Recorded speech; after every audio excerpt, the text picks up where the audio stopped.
the end of the day, if the contract is awarded, it's a secure, payment terms is absolutely secure, and there is nothing to worry as the guarantor is the government of the state. Now coming on to how to proceed. There are certain requirements, and you understand, brother, that these requirements just cannot be met with the formal procedure which is given in the books and documents. Kickbacks. So one of our company, the name of Taxamate, is registered with these government departments and has a lot of influence politically as well as in the government sector. Particularly after the change of the government in Bangladesh, now the people are quite familiar and comfortable with Mr. Ashik, our partner. So if you are willing to, you should be knowing all the details. So the first thing would be that you have to give an authority letter that your company is directly culminated with the factory and you can supply these products to the government. Secondly, we'll give your profile and then you give your price estimate. These are the immediate initial requirements. Now coming on to difficulties which are there immediately and say in the process, of course. First is government needs 5% performance bond. Generally in the market it is 2%, not 5%. That the government of Bangladesh is also well aware, but in the advertisement they don't write 2%. They offer the supplier to visit and face to face across the table if the ongoing process, the price, the kickbacks, marks up, this and that is settled down, then how to execute. When these things are finished, then of course the 2% performance bond is also discussed there. And generally they don't accept 2%, but at 3% they do. This is the previous background or the previous history. So brother, this was the my query, and if there is something that you want to say, you're welcome. Okay, well, I really appreciate you taking the time out of your busy morning, afternoon to chat with me, and I certainly am appreciative of the detailed explanation of the tenure and the government contract. However, I would respectfully decline based on the 3% and 5% performance bonds, because our suppliers unequivocally will not issue a performance bond of such nature. And secondly, we don't participate in kickbacks. So in other words, if we have, for example, if it's 100,000 metric tons, for example, and then they have a $50 kickback, or just say a $10 kickback rather, then that's $1 million kickback. So we don't participate in those because we have different AML and anti-money laundering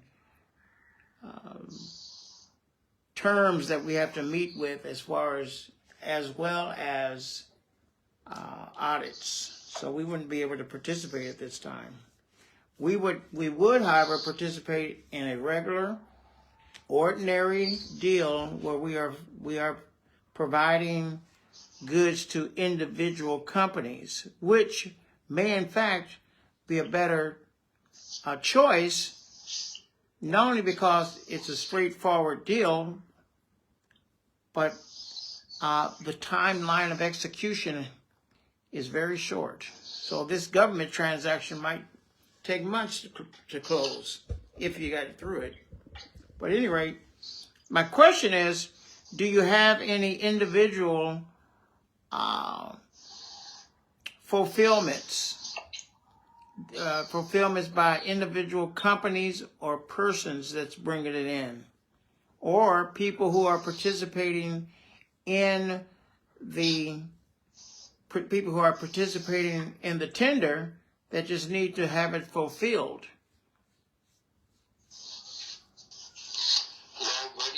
Regarding your first two queries, fully agree. If you are, your company is not participating, don't want to participate, it's okay. That is not the issue. It is, of course, the business. Yeah. Secondly, coming up to the private importer, that you mean, no? And yes. the company, private importer, well, I will let you know, sir. Okay. As I come across with such demand, so definitely I would. Well, let me just. Your all right, let me ask you this. Well, let me give you this bit of information.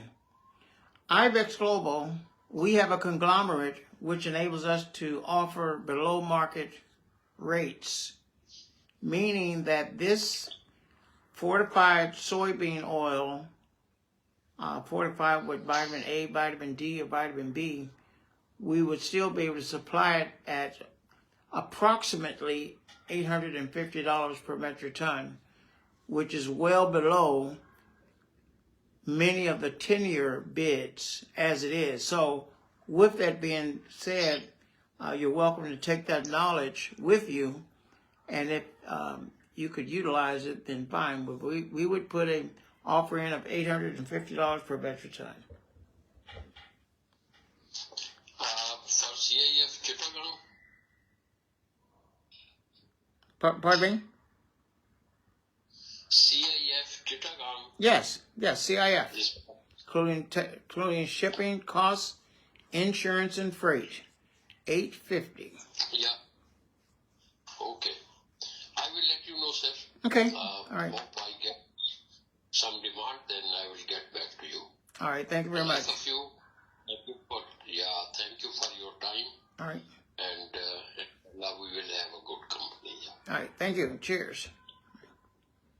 Thank you. You have to be real careful with these government tenures. And then, there's nothing wrong with it, but if you're dealing with an individual or private sector and they have a, quote, not necessarily a kickback, but if they have an exorbitant amount, that's to be, that's okay, because they'll be able to take possession of the stock in its entirety. In other words, take title to it at $850 and then resell it. It wouldn't matter what they resell. They could sell it for $2,000 if they wanted to, because they've already acquired it for the $850. For example, let's just say that you went to Walmart and bought a 50-inch TV for $200, just say. You put it in your truck, you go across town, and you found somebody who buy it for $1,000. That's your business. But when you're messing with the government, it's different. Like, for example, when I used to live in Delaware, people would travel from New Jersey to Delaware to buy cigarettes because the taxes on cigarettes was much less.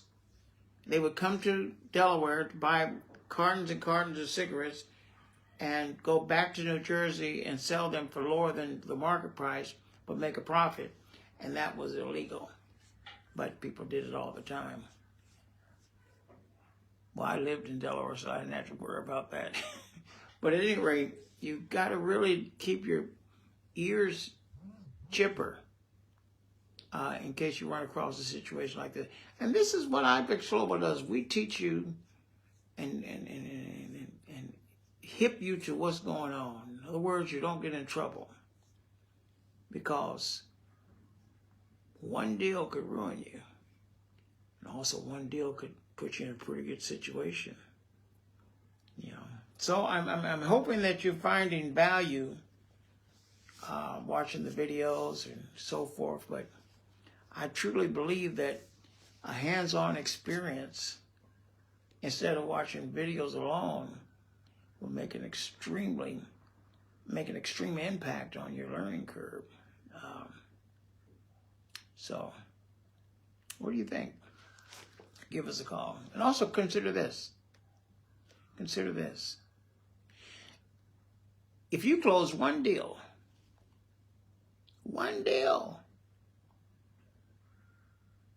what impact would that have on your life?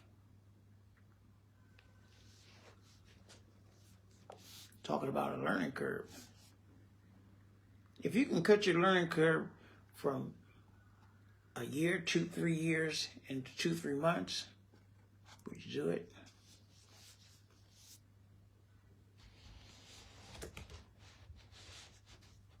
Or do you think you could start earning without guidance?